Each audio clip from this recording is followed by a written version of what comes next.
जय गुरु जी। संगत जी, आज सावन का पहला सोमवार है और हमारे भोले बाबा तो कहते हैं ना, इतने भोले हैं कि एक लोटा जल से ही खुश हो जाते हैं। संगत जी, भगवान महाशिव की कथाएं, लीलाएं और कहते हैं ना, उनका जितना हम गुणगान करें उतना कम है। संगत जी, आप सबको पता है कि भोले बाबा पे जल ही क्यों चढ़ाया जाता है। जल चढ़ाने का तो हमें पता है, पर यह क्यों होता है।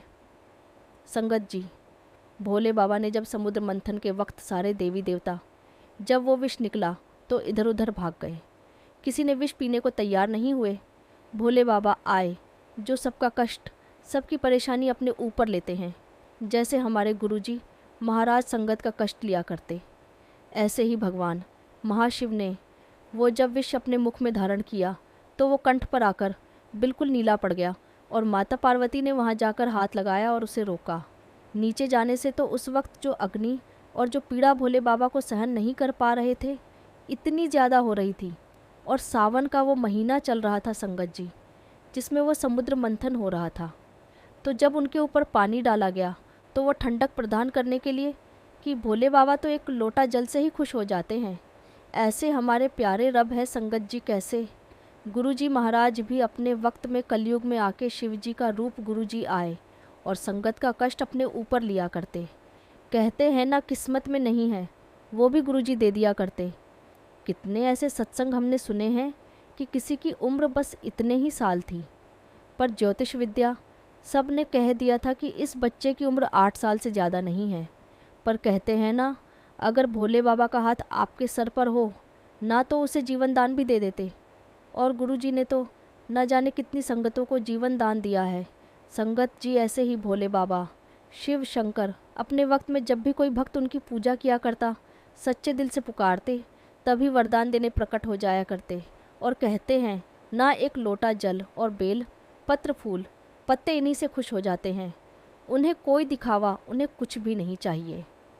संगत जी, आज की वीडियो में एक तो हम भगवान महाशिव के 5वें ज्योतिर्लिंग केदारनाथ की कथा का श्रवण करेंगे, पर उससे पहले संगत जी, ये श्रावण मास का पहला सोमवार है, तो भोले बाबा की महिमा और यह कथा सुनने से न जाने हमारे कौन से संकट टल जाते हैं और हमारी मन की इच्छा पूरी होती है, जिसका श्रवण हम करेंगे कि कैसे भोले बाबा जो हमारी किस्मत में नहीं होता है ना, वो भी दे देते हैं अगर हमारी भक्ति सच्ची है।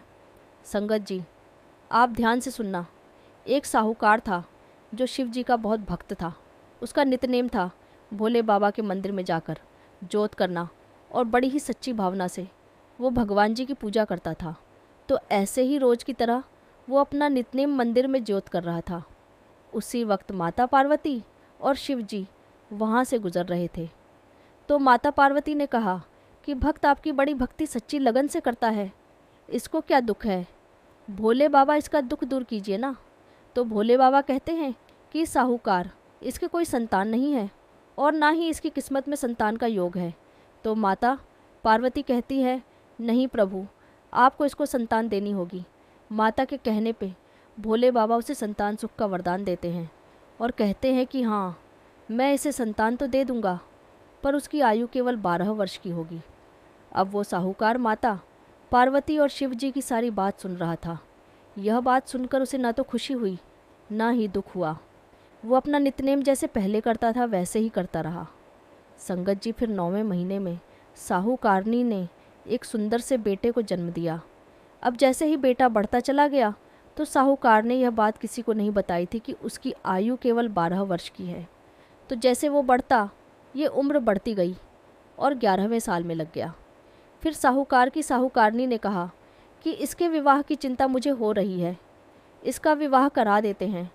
तो साहूकार कहते हैं, नहीं, इसका विवाह मैं अभी नहीं करूँगा, इसे पढ़ने के लिए काशी भेजूँगा। तो उसके मामा को बुलाया जाता है और उस बच्चे को उसके मामा के साथ काशी विद्या के लिए पढ़ने के लिए भेज दिया जाता है। और साहूकार कहता है कि रास्ते में तुम कहीं भी रुको, वहाँ यज्ञ कराना और ब्राह्मणों को भोजन कराते हुए आगे बढ़ना। संगत जी, ऐसे उसके मामा उसे ले चल पड़ते हैं। तो आगे एक नगरी में पहुँचते हैं, वहाँ पर यज्ञ कराते हैं और ब्राह्मणों को भोजन करा के आगे बढ़ रहे होते हैं। तो वहाँ देखते हैं एक रानी की शादी होती है। तो जिस राजकुमार से उनकी शादी हो रही थी। उनके पिता जब इस ब्राह्मण के बेटे को देखते हैं तो बड़े खुश होते हैं कि यह तो बड़ा सुंदर बालक है, क्यों ना इसी के साथ रानी की शादी कर दी जाए। मेरा बेटा तो एक आंख से कान्हा है, अगर अब भी सबको पता चल गया तो कोई भी विवाह नहीं करेगा। तो इसको मैं घोड़ी पर चढ़ा देता हूँ और सारा विवाह का कार्य पूरा हो जाएगा जब मैं बता दूँगा। संगत जी, तो वो जो राजा जो राजकुमारी से अपने बेटे की शादी की बात चल रही थी करना चाहता था, वो उस साहूकार के बेटे और उसके मामा के पास आता है और अपनी बात रखता है कि तुम्हें बस घोड़ी पर चढ़ना है और ये कार्य वेदी पर बैठ के थोड़ी देर ये करना है। उसके बाद तुम्हें मैं खूब सारा धन दूंगा, उसके बाद तुम्हें चले जाना है। तो वो धन के बात सुन के उसके मामा हाँ कर देते हैं और उस लड़के को घोड़ी पर चढ़ा के राजकुमारी से उसका फेरे भी पड़ जाते हैं। पर जब वापसी में वो आ रहा होता है तो राज एक चिट कहते हैं ना, चिट्ठी राजकुमारी के नाम लिख जाता है, उसकी चुनरी में बांध देता है। तो राजकुमारी बाद में वो पढ़ती है तो उसमें लिखा हुआ था कि तेरा विवाह तो मेरे साथ हुआ है, पर जिसके साथ तुम्हें विदा किया जाएगा वो एक आंख से कान्हा है। राजकुमारी को यह बात पता चलती है तो वह तुरंत उस शादी से इनकार कर देती है और अपनी विदाई नहीं कराती है और वह शादी वहीं तोड़ देती है और उसी लड़के के इंतज़ार में वो शादी नहीं करती है। संगत जी, वो लड़का आगे काशी तक पहुंच जाता है अपने मामा के साथ और जब कहते हैं ना 12वां साल पूरा होने को होता है तो उसके मामा यज्ञ कराते हैं और ब्राह्मणों को भोजन कराने वाले होते हैं। तो उसी वक्त उसकी तबीयत खराब हो जाती है और उसे होश नहीं होता। उसकी सांसें चेक की जाती है तो थम जाती है। मामा मतलब परेशान हो जाते हैं, लड़के की सांस नहीं चल रही है, यह तो मौत आ गई है। और वो परेशान कि अब ब्राह्मणों को भोज कराना है, यज्ञ अधूरा होगा तो भी बात बिगड़ जाएगी। तो रोना पीटना ना मचा के कि पहले मैं यज्ञ का कार्य पूरा करा दूं, ब्राह्मणों को भोजन करा दूं, फिर बाद में देखूंगा। तो वो पूरा कार्य कराने के बाद उस लड़के की ऐसी दशा देख के रोने लग जाते हैं मामा। तो उधर से माता पार्वती और शिव जी गुजर रहे भगवान। तो माता पार्वती बोली, ये कौन रो रहा है? तो भोले बाबा बताते हैं कि बोले, ये तो वही बच्चा है जो मेरे वरदान से प्राप्त हुआ था।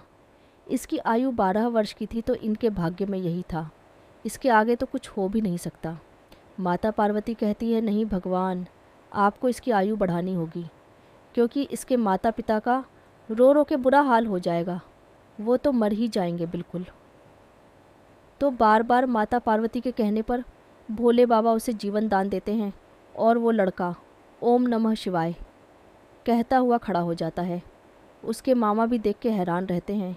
संगत जी, और वापसी में जब वो यज्ञ करा के उस नगर से गुजर रहे थे जिसमें रानी की शादी हुई थी, रानी उसे पहचान लेती है और राजा भी लड़की रानी के पिता खूब धूमधाम से उन्हें विदा करते हैं, उन्हें आशीर्वाद देते हैं, खूब धन धान्य देते हैं और वो सब धन धान्य लेकर बहू के साथ अपने माता पिता के पास जाता है और उसके माता पिता